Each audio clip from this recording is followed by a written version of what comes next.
మన పల్నాడు జిల్లాలో చిలకలూరుపేట 22 సెంటీమీటర్ల రెయిన్ఫాల్ అత్యధికంగా కూడా జిల్లాలో ఎక్కువ శాతం నమోదవడం జరిగింది.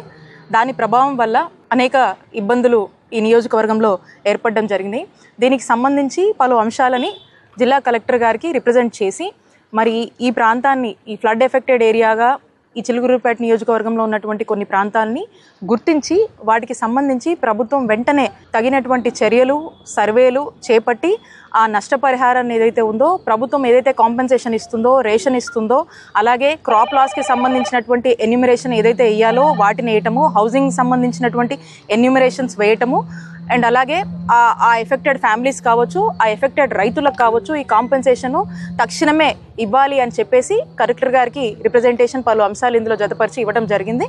మరి దీనికి సంబంధించి మనం చూసినట్టయితే ముఖ్యంగా చిలకలూరుపేట నియోజకవర్గంలో టౌన్లో అయితే అర్బన్కి సంబంధించి అన్ని సంజీవ్ నగర్ లాంటి ఏరియాల్లో అలాగే పలు ఏరియాల్లో దీనికి కనెక్టెడ్ ఉండేటువంటి ఏరియాల్లో ఎక్కువ శాతం వాటర్ ఫ్లో ఉండడం వల్ల ఇళ్లలోకి నీళ్ళు వచ్చి ఇల్లులన్నీ కూడా ఆ లోతట్టు ప్రాంతంలో ఇల్లులన్నీ కూడా వాటర్తో నిండిపోయినటువంటి పరిస్థితులు, అక్కడ ఉన్నటువంటి కుటుంబాలు ఆ ఏరియాస్లో ఉన్నటువంటి ప్రజలు ఇబ్బంది పడడం అనేది జరుగుతూ ఉంది. సో మేము అక్కడికంతా కూడా విజిట్ చేసి ఇమీడియట్గా డీవాటరింగ్ అనేది అంటే ఆ వాటర్ అంతా కూడా రిమూవ్ చేసి అంటే అక్కడ గండి కొట్టడం కానీ లేదా మోటార్స్ పెట్టి వివిధ ఛానల్స్ వల్ల వాటర్ని రౌట్ చేసి ఇమీడియట్గా వాటిని డ్రై చేసేటువంటి పరిస్థితి.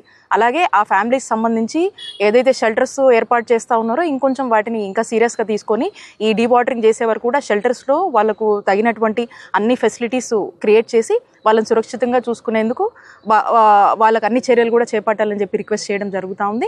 అండ్ అలాగే గ్రామాలకు సంబంధించి ఏదైతే రైతుకు పంటల యొక్క నష్టం జరిగిందో ఇప్పుడు చూసినట్టయితే చిల్లూరుపేట నియోజకవర్గంలో అత్యధికంగా కూడా నాదెండ్ల మండలంలో ఇబ్బంది జరిగింది. ఎడ్లపాడులో ఉంది, రూరల్ మండలంలో కూడా ఉంది. అయినప్పటికీ నాదెండ్లలో మనం చూసినట్టయితే 5,000 ఎకరాలకు సంబంధించి పత్తి అనేది పంటలు వేయడం జరుగుతుంది ప్రతి సంవత్సరం. అలాగే 1000 ఎకరాలకు సంబంధించి మిరప అనేది వేస్తూ ఉంటాము.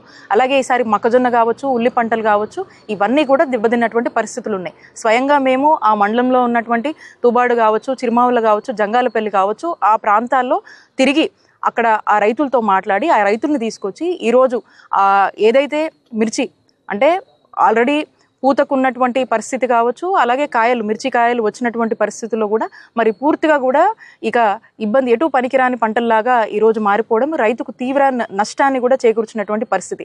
కాబట్టి ఎకరానికి మనం చూసినట్టయితే మిర్చి పంటకైతే ఒక 40,000 నుంచి 50,000 వరకు కూడా ఎకరానికి రైతుకు నష్టం వస్తుంది. అలాగే పత్తి చూసుకున్నట్టయితే, మొక్కజొన్న చూసుకున్నట్టయితే ఒక ఎకరానికి 30,000 ఉన్నటువంటి పరిస్థితిలో నష్టం వస్తుంది. అలాగే ఉల్లి కనుక చూసుకున్నట్టయితే ఓ 50,000 వరకు కూడా నష్టం వస్తుంది.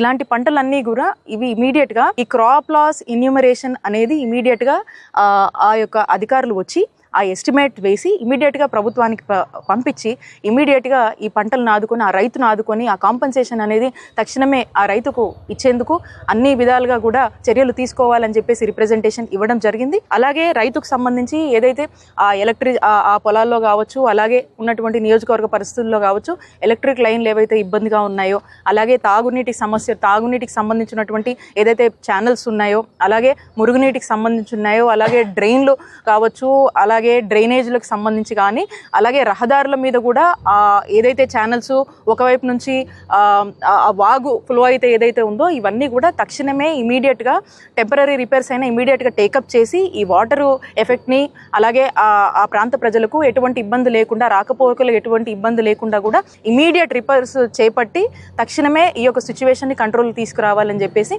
ఈ విషయాలన్నీ కూడా చెప్పి రిక్వెస్ట్ చేయడం జరిగింది.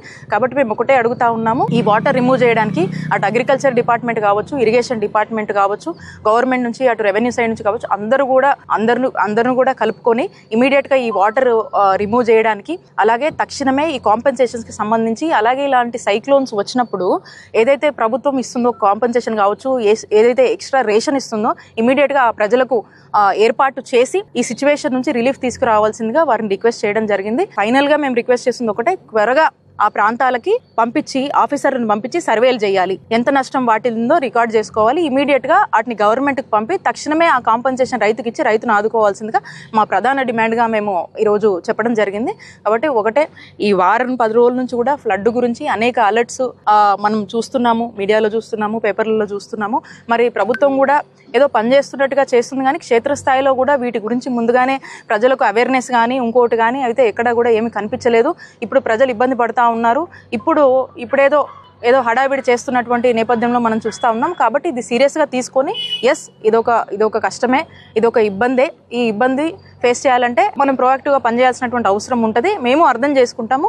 అయినప్పటికీ ఇంకొంచెం చొరవ చూపించి ఇమీడియట్గా రైతులను ఆదుకోండి, ఇమీడియట్గా హౌసెస్ ఎఫెక్ట్ అయ్యి ఆ ప్రాంతం నుంచి వెళ్ళి ఇంకో చోటకు వెళ్ళి ఉండాల్సినటువంటి పరిస్థితిలో ఉన్నటువంటి ఆ కుటుంబాలని ఆదుకోమని చెప్పి ఈ ప్రభుత్వాన్ని మేము డిమాండ్ చేస్తూ ఉన్నాం.